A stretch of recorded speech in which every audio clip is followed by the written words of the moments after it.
చూడగలరు నా తండ్రి. ఇది నా జీవితంలో జరిగిన సంఘటనలు చెప్తున్నా తండ్రి. ప్రభువా, నా దేవా,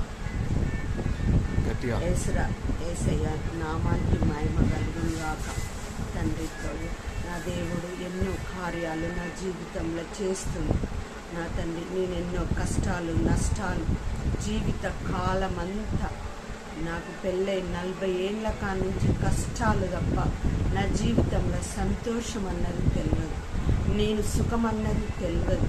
నా జీవితానికి ఒక్కనాడు నాకు ఏమి పర్వాలేదని నేను బతకలేదు.